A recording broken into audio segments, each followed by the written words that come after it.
Hello, my name is Axel Scherer. I will give you a quick introduction into sequences in UVM.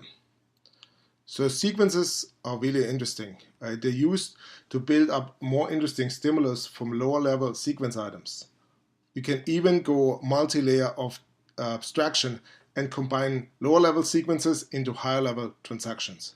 Okay, so with sequences you're basically controlling the execution order of your sequence items, right? Exactly how they should happen, and you can control direction and things like that, right? So coordination of sequences or lower level sequence items to build interesting stimulus is what sequences are all about. If we look at this in the context of a interface UVC, we need to hand down sequences to the driver, right? But we don't just do this willy-nilly. We want to control exactly what's happening, so we have control over the stimulus generation, right? So the sequence is basically what controls the execution of the sequence item, how densely they are spread apart, what type it is, and all that good stuff. And you can have multiple layers of abstraction to have very long and complex interactions between sequences and subsequences. Let's look at some example. We are dealing again with APB. Here's a very simple sequence. It only executes two transactions. It does read after write. So read after write sequence is what we are looking at. The first couple of code is just some auxiliary logic to help you with the execution control, right?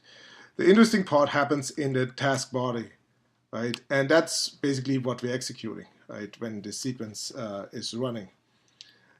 And first we're doing a write, as you can see here. So we're controlling the direction. We're not letting it just being randomized as an individual sequence item. We're telling the execution we need a write and then we need a read. We're also telling the execution don't just randomize the address willy-nilly at the sequence item level, but rather do it here from the sequence down. So we're defining start address and we're writing to it and then we're reading back from the same start address. We also control other things like write data and so forth. So this particular sequence only executes two sequence items. So it's a small low-level sequence. But we can combine multiple sequences into higher, more complex sequences. So this particular sequence is called multiple read after write sequence. And you can see it references the read after write sequence, a write byte sequence, and a read byte sequence. So it now deals with multiple subsequences. It also has here a little variable to randomize how many sequences we want to execute.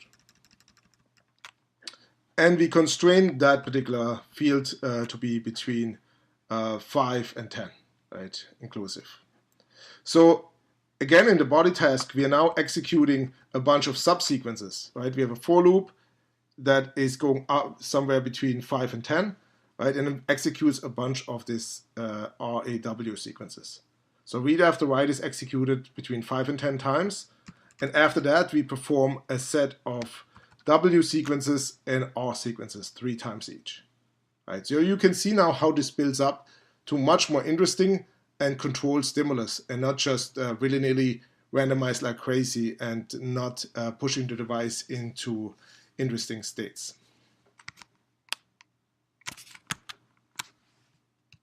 You can find more videos like this either on this YouTube channel or at support.cadence.com at the video library for the Incisive Simulator.